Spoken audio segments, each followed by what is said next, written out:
Hi, my friends. Hey there. Hey João, hey Norah, How are you guys? fine. How are you doing? Good. I'm in summer mode. Yes, We're um, we've opposite. heard we've heard that there in the United States it's quite hot where Nora lives, and where I live here in Brazil it's quite cold. I live in this south part of the country. It's quite cold. I don't know what about the part where Daniel lives. If it's hot or cold, it never gets cold there. I think. Never. It's hot all the year. Oh my This is really God. interesting. So we're in really different climates in terms of weather, but we're in the same climate when it comes to this amazing book. We're finishing tonight the first part of the book. We've reached, and we're going to talk about that tonight, a really emotional part, a very important part in Saul of Tarsus' life, this great apostle. And from today, on we're gonna see much difference in this amazing character. Before we start properly talking about the book, without any further ado, our great friend Nora will bring us some prayer, and then we can start more relaxed and much calmer. All right, friends, here we go.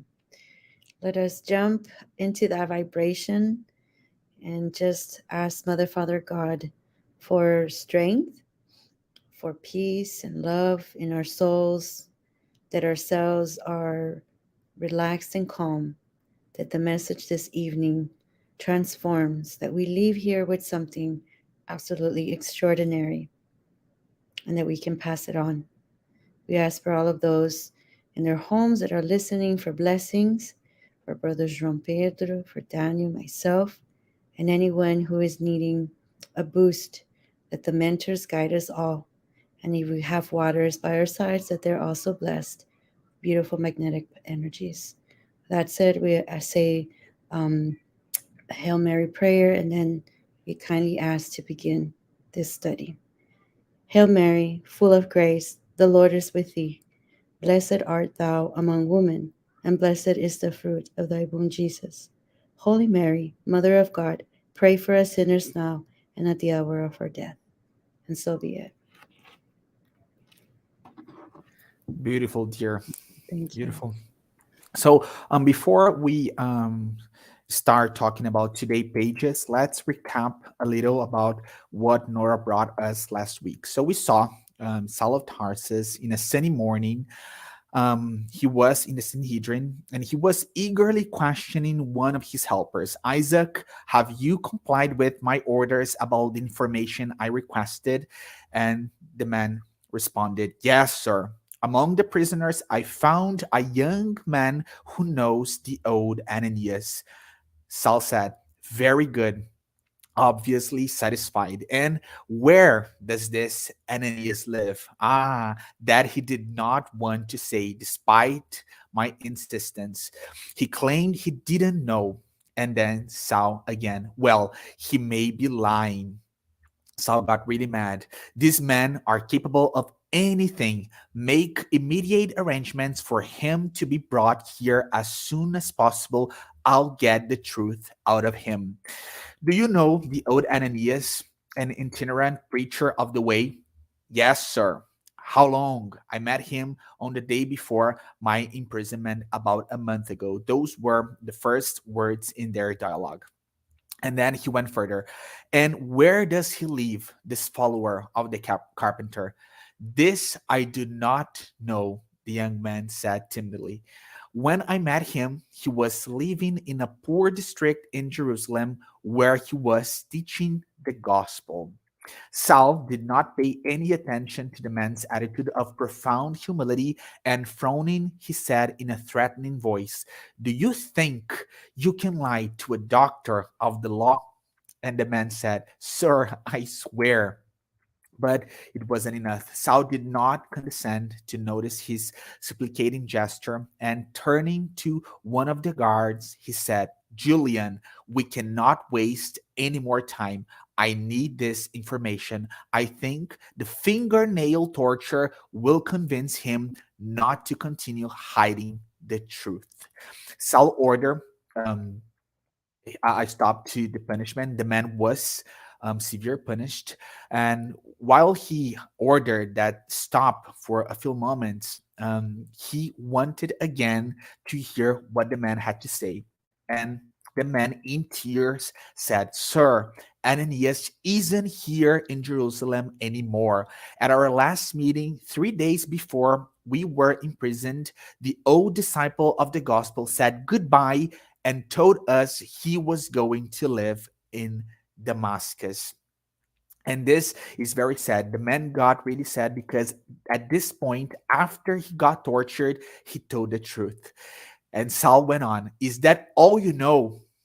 The man said, "I swear it." In 2 days' time, Saul of Tarsus called what he regarded as a singularly important meeting of the Sanhedrin. All his colleagues answered the call without exception. The doctor of the law opened the session and explained the reason for the meeting. So, this is the context that the Bible doesn't bring for us in much details. Saul, opening that meeting, said, "Friends, for quite some time, we have been meeting to examine the character of the religious struggle that has been created in Jerusalem due to the activities of the cohorts of the carpenter of Nazareth. We have learned from my inquiries to the religious authorities in Joppa and Caesarea that the disturbances that the followers of Christ have been maliciously provoking have caused serious harm to public order. We need to expand our cleansing work not only to these centers, but just now alarming news has come from Damascus, requiring immediate attention. Dangerous elements are at work there, and an old man named Ananias is disturbing the lives of those who need peace in the synagogues. It would not be right for the highest tribunal of the Jewish people to remain disinterested in Jewish communities in other areas. Therefore, Saul of Tarsus proposed that they extend the benefits of that campaign to other cities. To do so, he offered all his personal services at no cost to the house he served. The required document of jurisdiction would be all he needed in order to apply all the resources he saw fitting, including the death penalty itself when deemed necessary and appropriate. Saul's proposal was received with shows of approval. This is really nice because we see that he was really going further with the plan. So, bearing all those letters of jurisdiction to act as fitting in cooperation with the synagogues of Damascus, he agreed to be accompanied by three respectable men who offered to go with him as servants' friends. On the day before his arrival, and nearly at the end of the difficult and arduous journey, he was already heading to Damascus.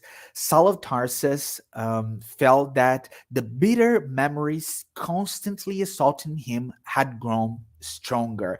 This is a really important part of the book because at this point we see that he would have a very interesting change of mental attitude.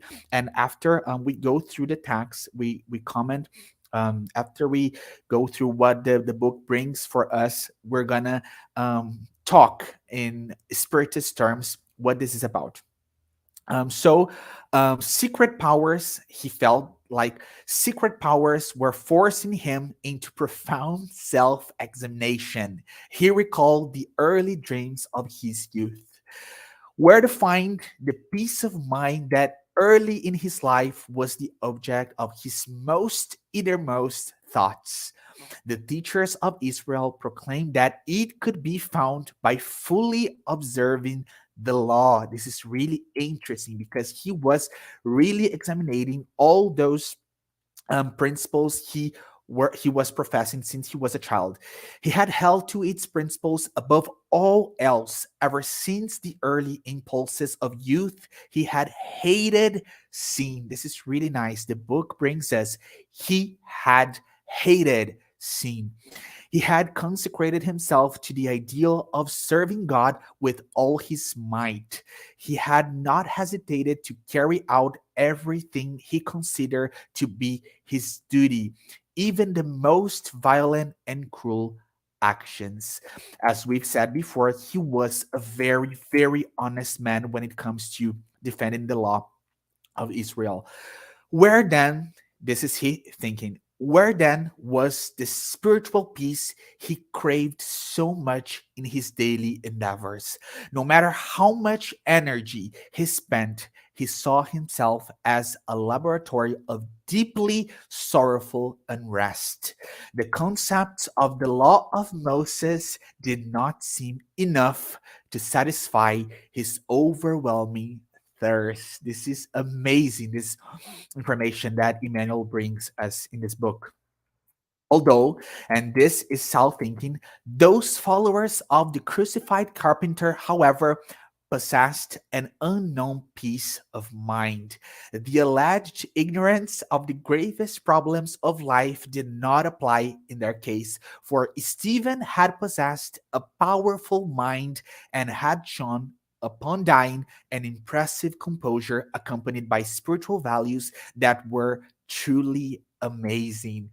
In spite of the fact that his companions were calling his attention to the first sights of Damascus outlined in the distance, Saul could not rid himself of this gloomy soliloquy.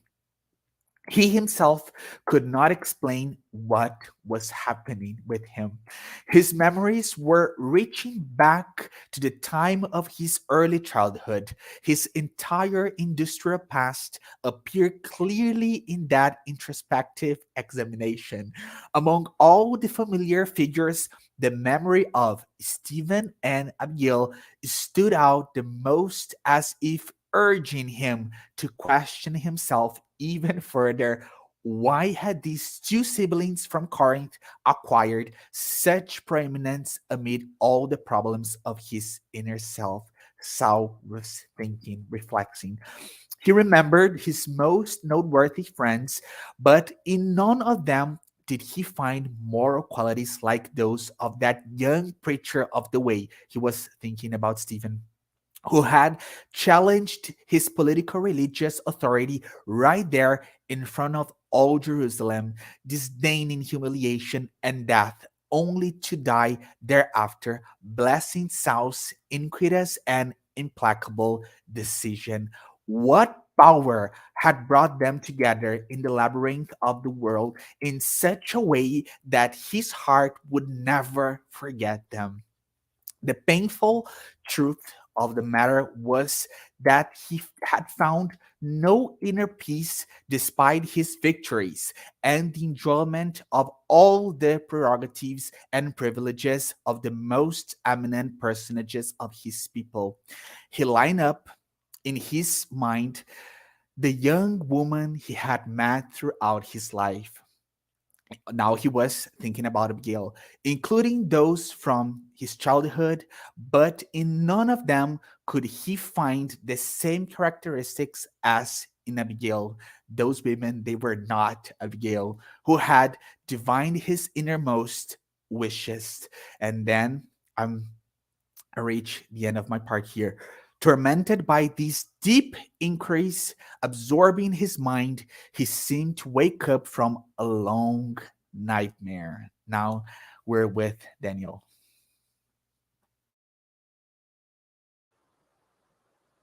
Thanks, João. So Saul was not only immersed in so many deep thoughts, but also his senses started to confuse him, and he got off balance and fell on the hot sand. And then a vision took place, as if the atmosphere became torn apart and revealed a light that, um, like Emmanuel described, bathed his dazzled eyes, bringing the image of a man in Nazarene fashion, with a powerful magnetic gaze and a heavenly gentle expression coming towards him. So while Saul was contemplating that man in profound wonder, his unforgettable voice made himself heard. Saul, Saul, why do you persecute me? This phrase is so famous as much as his magnetic gaze. This is very characteristic of Jesus. So thoughtlessly, Saul was on his knees, overtaken by a sentiment of adoration, and then he could only take breath to ask, "Who are you, Lord?"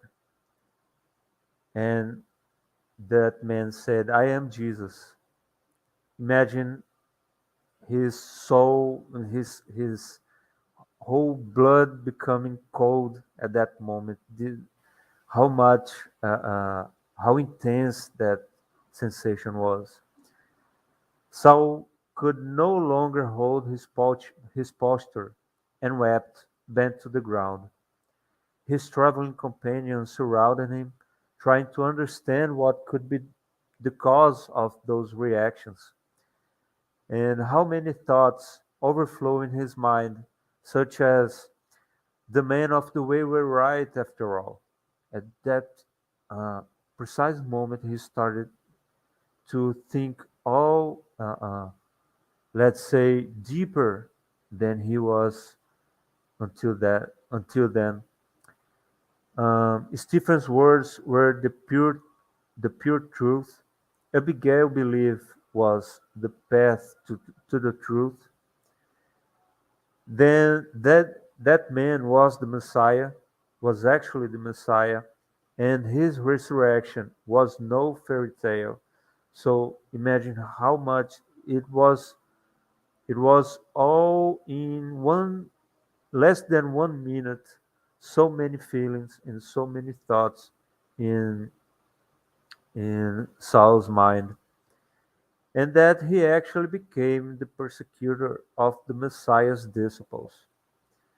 So he realized and accepted without a doubt that that man, that Nazarene man, was the Messiah. Jesus noticed Saul's stifled voice due to a true repentant contrition. So he came closer and said, "Do not kick against the goads." Saul made his first profession of faith by asking, "Lord, what you what would you have me do?" With his humble question, with this humble question, Saul manifested his strong resolution in becoming a lowly servant and not choosing the endeavors that could be designed to him. So we see that this part is interesting because his strength, his energy, and even his harshness uh, turned against him. He used all his energy to decide his future from that moment on. And this is peculiar of Saul. And Jesus said kindly, "Get up, Saul, go into the city, and there you will be told what to do." As the vision finished, Saul rubbed his eyes, trying to remove that veil that shrouded his eyes. And Jesus chose at that moment to close Saul's eyes to those destructive theories in order to save him. The companions were trying to understand what happened after the light brightened from the sky, which made the doctor fall off his mount and talk to the invisible. So they started to say, "He's delirious, he's feverish, or the man of the way practice witchcraft," and so on. As Saul could put himself together, wiped his eyes, and they hastened to assist him. Saul just said, I'm blind. He made a gesture over his eyes, said, I'm blind. I saw Jesus of Nazareth. And they made signs between themselves, confirming their conjectures about the witchcraft of the way. And the one named Jacob pointed out, Sir, we're sorry about your illness when we need to decide what to do with the caravan. So it's a bit short in this part, but there's so much to talk about. We're gonna do it later, but for now, I'll pass the word to Nora. This part is even shorter. We'll definitely have a lot to talk about because basically, what ends up happening is they continue to discuss, Sal's condition. We can imagine putting ourselves in this idea. Saul is this very strong figure, right? We've seen that, and we can even infer that he grooms himself. He's very well kept, and he's the man who might, be always like put on something, and then all of a sudden they're seeing him completely different. He's blind, and what's more interesting is that now Saul's language has changed as well, which is kind of creating, especially Jacob, one of the servants. He's the one that's reacting more to this. It says that, Saul was telling him, okay, we're going to have to go to Damascus. And then, he said in a very oppressed and anguished voice, and then, until now you have been my servants, but from now on I am too a slave. I no longer belong to myself. when when Saul says that, it Emmanuel says that Jacob like started to cry because he was like, oh, something's off with Saul. He's not his usual self. And so they make a plan. So the plan is then they're going to go to Damascus where he's going to get help, medical help. And then the important key is that Saul tells the servants, hey, you guys are going to go to Jerusalem, and you're gonna share the news. And so it's very interesting as they're traveling to Damascus. I was kind of thinking there is a little change every time that we've kind of had a chapter. There's always dialogue. Saul is always talking, whether he's talking to Abby or to a servant or to someone, the court. But at the end of this chapter, this part, it's very quiet, it's very reflective. And I can imagine too that as they're traveling, perhaps you guys might want to also see what you guys feel. He was probably more introverted. He had a different kind of peace, even though it might not seem like it, but he had an experience. That light was, we can't even imagine. Like something happened. I know we're going to talk about it. And so, they keep going. And as they're going into Damascus, Emmanuel describes this very solemn uh, place. Like it's very quiet, it's solemn, but it's about to rain. And it says that as they're going in there, of course, Saul has no idea it's the servants that are like leading him because of the rain. All of like the windows of the houses, they're all being shut down, they're being closed, right, to protect the homes. And it's such a huge contrast from what Saul was used to, right? That he walks into the city, we can imagine everybody cheering for him and the feast and all these things. But now, not only could he not walk by himself, he was being guided. But it says here that people did not even recognize who he was now as this new Saul that was ill, blind, but yet very he seemed he was at peace.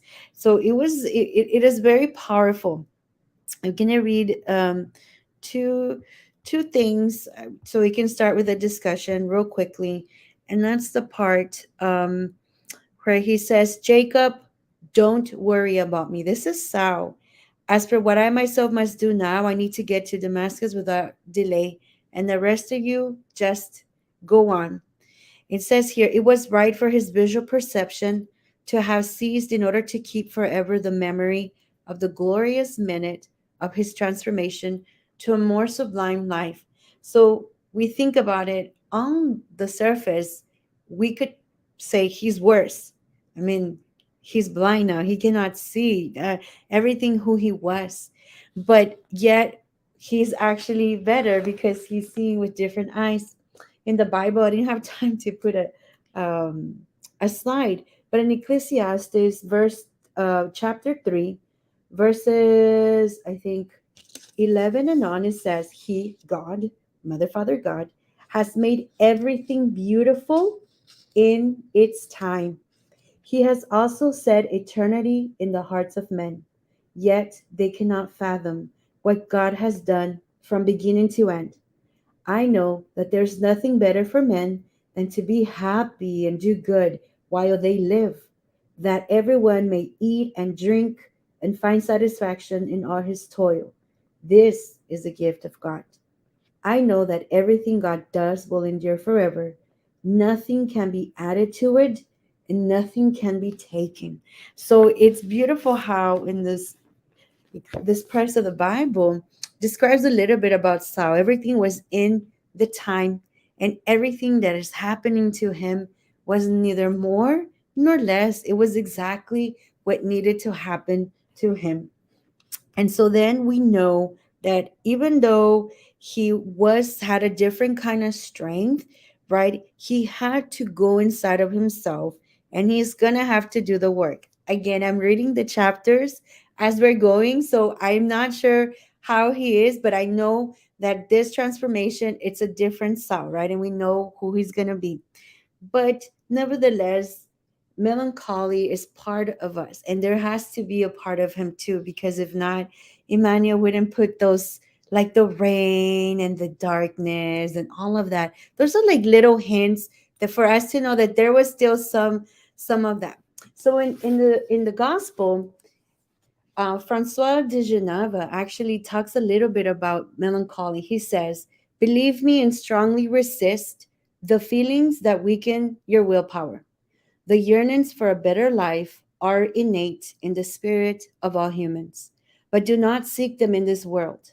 And nowadays, as God is sending his spirits to instruct you about the divine happiness reserved for you, patiently await the angel of deliverance, who will break the bonds that hold your spirit captive. Remember that during your trial on earth, you have a mission that you cannot doubt, whether in dedicating yourself to family or whether in fulfilling the various obligations that God has entrusted you. If during the course of this trial and while performing your task, you see worries, troubles, and vexations fall upon you, be strong and courageous in order to bear them. Face them resolutely, okay? And this is so powerful because even the spirits kind of tell us when this comes, we just keep moving forward, we just hold on, and we will get the I don't know, the gift from this experience, the breakthroughs, in other words, right? And that's exactly how Saul is. Even though we started off commenting on the surface, he's much worse. In actuality, he's much better. And this melancholy and this part of God's timing, it's all for a purpose, and all he has to do is believe it. And so far, we end part one with a very different sound. So it's beautiful because us too, right? When we are going through a difficulty, when we're going through all of this, sometimes we have to see things from a different perspective. We can go on, probably do a whole hour on what does it mean with the eyesight, because that in itself symbolizes so many things, right? We know the spirits talk about in the spirits book, like when we see with the eyes of the soul is completely different than with these eyes. And so there's so many things, dear friends, but it was absolutely beautiful. And I was like, wow. Yeah. So that was my part. So beautiful, dear. It Both of was. you guys. did All of us. Yeah. beautifully tonight. I want to bring a couple of things for us to think and discuss here since this is a study. And of course, you guys can bring other things as well. The first thing for us to think, I think that we do need to analyze the fact that while he was going to Damascus, he started to have this changing when it comes to his mental attitude. Because we need to think that although Jesus Christ, the Almighty, our great master, appeared to him, the laws of God, they are what they are. And Jesus, of course, respect those laws. So we have a man that was fully immersed. He was totally immersed in materialism. He was always searching his pride. He was always searching those things. And in this terms, blindness really comes in this significant very significant terms, because he couldn't see anymore. But before we reached that point, he was already having different thoughts while he was going to Damascus. And this is really interesting, because when we go through the Spiritist doctrine, when we go through André Louis' books, we see that if he didn't could get in this higher vibration, in this higher level of thought, those good spirits, they would not be able to reach him, because they would not be in the same vibration. They wouldn't be able to have any connection. This is really interesting, because we see that he was being inspired to have different thoughts. And as he was having those different thoughts, thinking about how he was not feeling satisfied with the law of Moses, how he was needing something else, how he was admiring Stephen's peace of mind, Abigail's resignation, all of that, he was elevating his vibrational pattern. And as he gets higher and higher in terms of, of vibration, he could be inspired by Abigail and Stephen, that we know from everything that we have read here were good and elevated and much more purified spirits. And at the end of that journey, he could have his amazing moment with Jesus Christ himself. So the book really brings us in this part for us this amazing reflection, how we need to help ourselves in order to be helped, how we need to do our part and to go through our part of the way that we have to go through in order to get help, to be helped, to be um, surrounded by those good spirits. This is really significant, because we see here in this part of the book, and of course, we're having a study here, a very nice, practical way through which we can attract those good spirits. And we see that he's going through a huge change, and that more would happen to him. But the first thing, this first part of the way, he had to go through by himself, and he had to do this part of the work. What do you guys think about that, this vibrational difference that they had and that he was trying to Mhm. diminish? Well, it's powerful because when we think of Saul, I mean, he was the one that was persecuting everyone, and yet he had that one-on-one experience with Jesus and that beautiful line.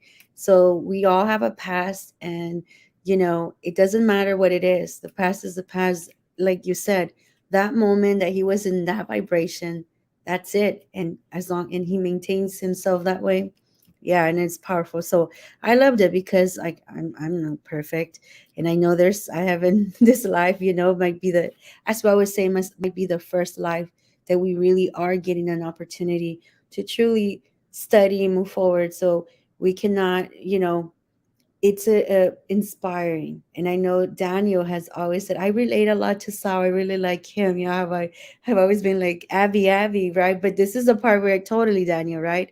Because that's beautiful. Yeah. Bro, do you want to say something about this?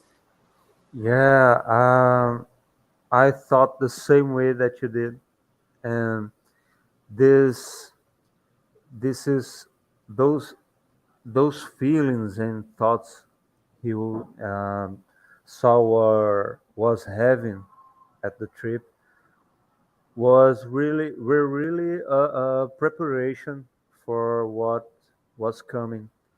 So I don't believe that happened. That preparation um, occurred only during the trip. It was before, days and days before, and through the books, mostly from André Luiz, we learned that the spirits work a lot to, in silent and anonymously, prepare us to great transformations in our lives. Of course, we are talking about not ordinary spirits here. We're talking about very mature and probably much older than us, those spirits. Um, Stephen, Saul, Abigail, and he was really prepared, just like you said. I agree 100%. And I thought about the phenomenon itself. How could this happen? Because we learn in through the books that we have this equipment, which is our body, to be prepared, especially for mediumnity. So science nowadays speculates about uh, quartz crystals over covering our pituitary gland. So if you, hypothetically, if you don't have those crystals, you can't manifest mediumnity in an evident way. Okay, so like a phenomenon. But how this can happen, even involving Jesus? And I think this is the answer. How many resources Jesus may know to make this happen in order to save not only Saul, but so many. We can think ourselves like his sons, sons and daughters of Saul's letters that he wrote after that day. So it's it's giant, it's so great, and I am, like Nora said, I'm a fan and I admire Saul, despite the all the harsh things, the horrible things he did. But I can understand how he was so devoted to that theory. He really believed that, and he was trying his best to do to accomplish the laws. But once he got that proof, without a doubt, he could not longer question. He used that same energy to act according to the gospel. It's amazing. Amazing, bro. Amazing. Those reflections are great because when we think about those mediumistic phenomenons, of course, there was a beforehand preparation by all those great spirits that were helping him. This is very nice. This perspective is really, really important here. Another part of this amazing chapter, um, which we're going through, is the amazing phrase that he said to Jesus: Lord, what would you have me do? This phrase is really significant because, first of all, it really reminds us of our great Mary of Nazareth, Jesus' mother, because we saw her all over the Gospels saying that type of thing. And although she went through very, very harsh moments, she was always putting herself in that position. Lord, what would you have me do? This is really interesting because when we look to those characters, we see that as Daniel has started talking, there is this huge preparation. We know that Mother Mary, she needed this huge a huge enterprise so she could come.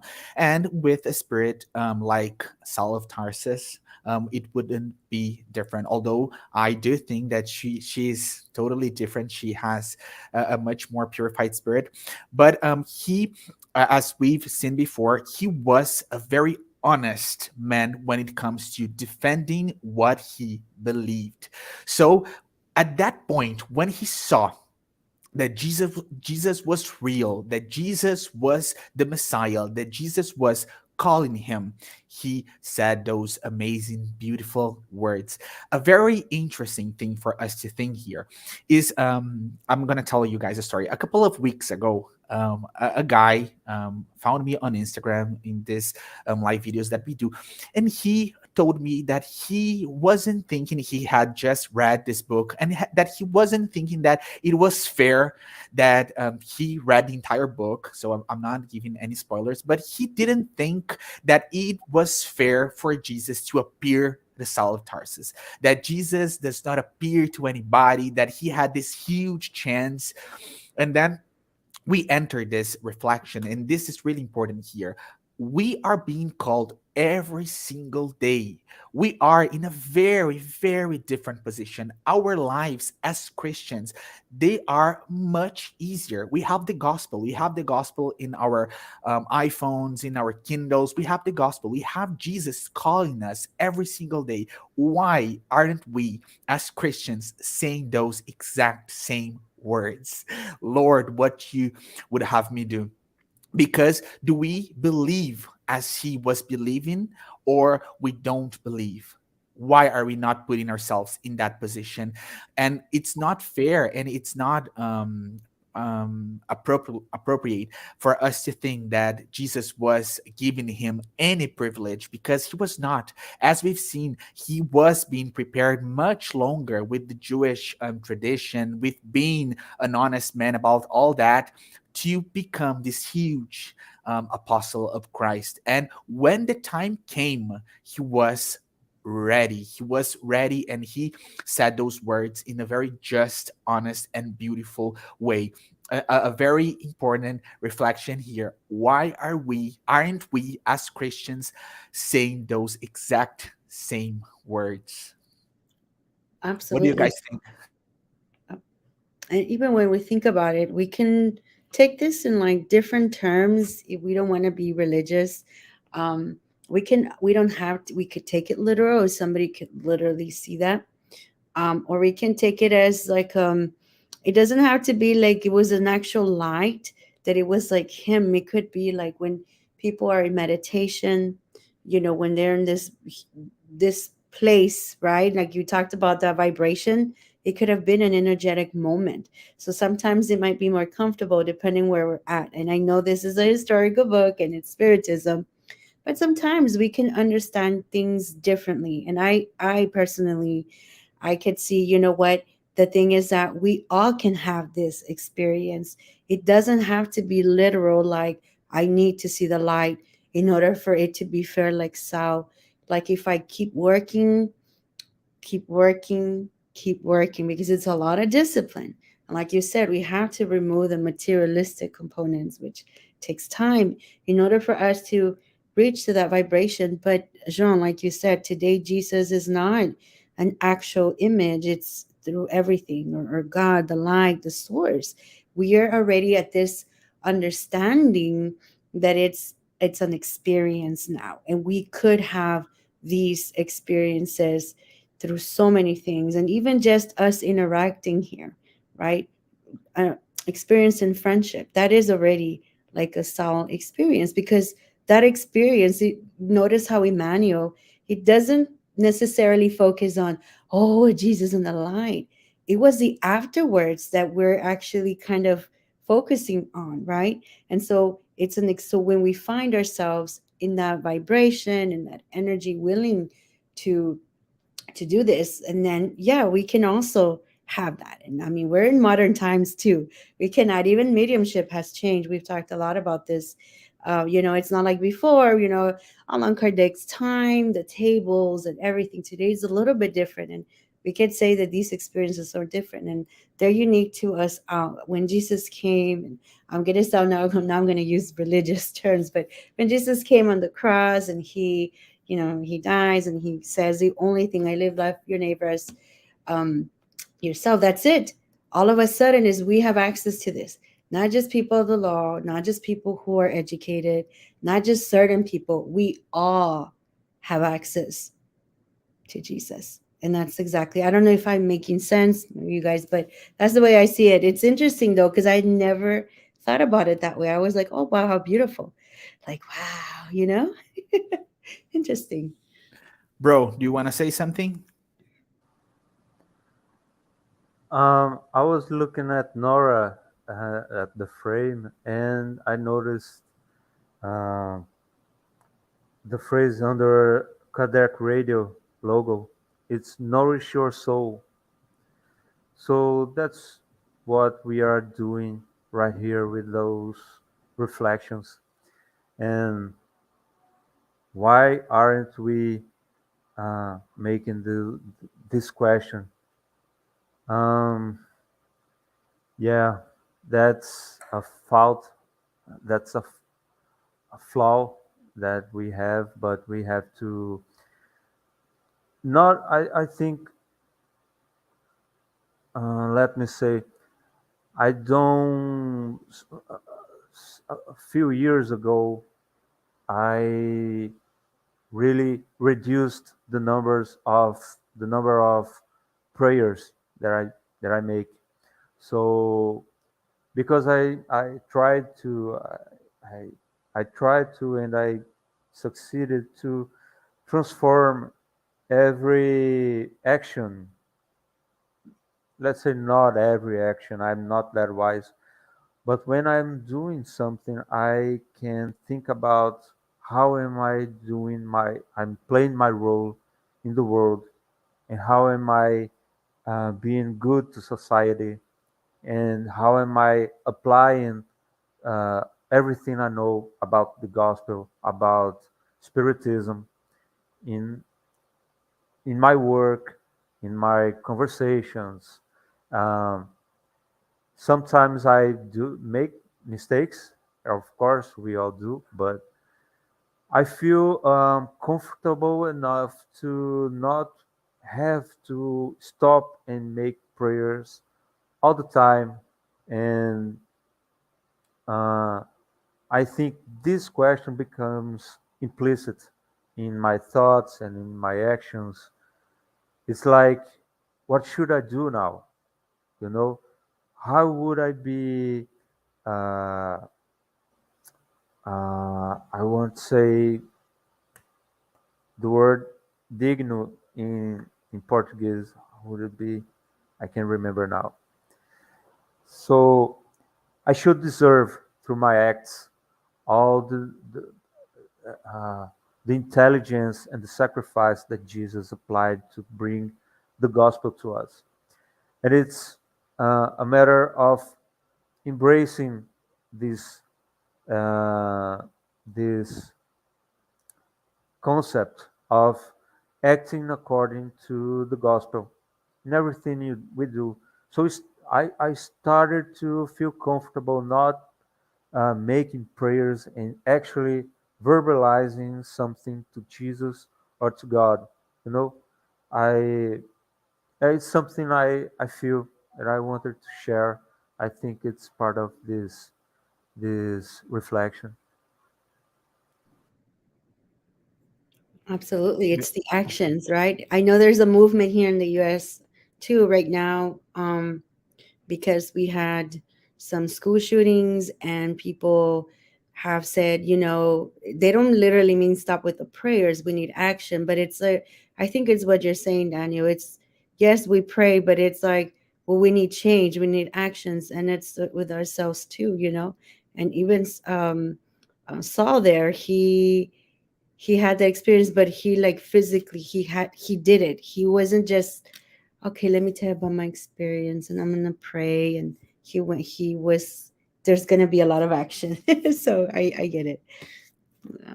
So There's a phrase that Chico used to say that those hands and a couple of other very important Christians in Brazil and in the world said um, phrases like, those hands that work are much more blessed than those lips that pray. This is what we are talking about here. Heading to the end, I still want us to reflect on the fact that blindness here is really significant because we have this Saul of Tarsus, the Almighty, though that man that had that amazing speech that could impress everybody, that was heading to be the most important man on earth. On Jerusalem. He was really important, and he was always looking outside himself. He was always very very preoccupied about what would other people think about him. We saw that process with him and Abigail, that he was very ashamed that Abigail was Stephen's sister. We saw through those first chapters that we gone through that he was really really preoccupied with everything that was outside him, because he was very very preoccupied with his pride, with all of that. And then we see this man without the capacity to see, absolutely blind. And after that, he starts to look and to perceive those inner thoughts, those inner emotions, these amazing inner world that we all have. And unfortunately, he had to go through blindness to achieve that point. How much do we need to go through dark times to suffer us to stop and look inwardly? This is really important for us to clarify here, that we are not as Christians saying that everybody needs to suffer in order to improve or to get a much purified spirit. This is not about that, especially because Emmanuel himself, he has this amazing book called Thought and Life, in which he tells us that we can evolve through three paths: getting bored, loving, and suffering. So we have choices. With Jesus, we know that it's all about the love way. But we see here this man that had to go through blindness in order to look to his inner self and start making better reflections and start his salvation process. What do you guys think about that?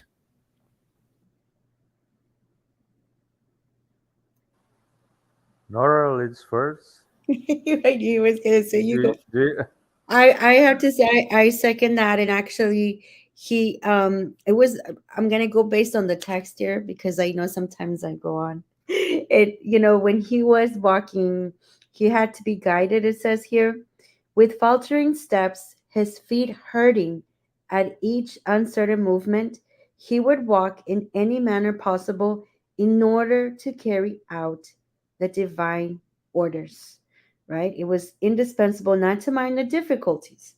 It was vital not to forget the purpose. And I think it's part of what, it's not that it's, oh, I'm just gonna suffer, but we have a purpose and we just gotta do it. I always see it more. It has changed because before I would say, oh, suffering. But then when I became a teacher, I realized if we were to use that analogy in the context of us as the universe, we're in the school of life here, right? We have to have exams because as a teacher, we go over a unit, we need assessments. And so when the assessment comes, is going to show whether the student understood the material or not. Are there places that the student needs to understand or not? And so it's always the same thing. When we pass out the exams, oh, you have like, guys, no, change it up because now you're going to put that energy into your exam. There's a purpose. Your purpose here is for you to show off or however, dependence. Show what you got. Try your best. And let's see what happens and move forward. I said, look at the difference between you sitting here and being like, you know what? I'm going to put whatever. I can't do it. I can't, right? Change those thoughts. And I really do think that these eyes now, since we're talking about the side, right? These are the eyes that we want to have. That it's not, we need to forget, I mean, not forget our purpose, it says here, but to, even though our feet are hurting, even though it might be difficult, carry out those divine orders. Just trust the purpose, trusted. Just like students need, you always say, trust the teacher, should, right? Trust it. That's the same way. Jesus is the ultimate teacher. He's the one. And if we just trust, eventually when, I mean, we could sit here, I'm sure João and Daniel have so many stories. I just had something happen. It's too long, but the idea is I could not believe that I was being protected. Yet I thought, oh, because we're human. And I was like, oh no, there was a purpose. It was just having faith and praying. And I, all of us, we are saved, just like Saul too had his mentors. We all have our mentors. We all have the things that come with us, but we just need to trust and not focus on the suffering, but just see it. It's a test. Move forward. Okay, next. It has helped me a lot. I don't know about you all, but it has helped a lot when I see it that way. Because we all have problems. It's not easy. We all have issues. Yeah, absolutely. Bro, your turn.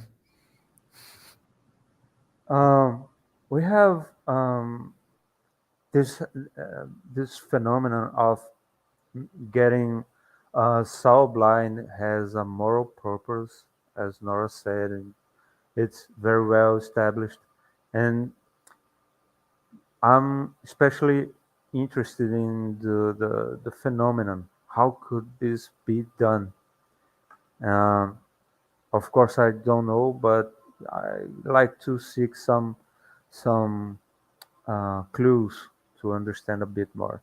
So, uh, science has shown us, um, like a live wire we have inside our bodies. They look like blue strings, microscopic blue strings that cover all our body, and it matches pretty much like the acupoints, the acupuncture. And this proves how it explains actually how the electricity runs our body. And if there is electricity, there is magnetic field, and this magnetic field can be influenced and make and change um, our bodily functions, like making us heal, as acupuncture can make, and many other science and anesthesia, and also a spiritual influence over it. So Jesus, I'm pretty positive that Jesus could manage to block the energy flow of Saul's eyes, and this is how he could stop and then uh, give back. This is a small spoiler, but when he gets back his vision, it's just unblocking his magnetic bodily field, if I may say this. But I'm so interested about this. I hope our science get to prove to study this those functions we have. So amazing, it's overwhelming. Amazing, bro. Amazing.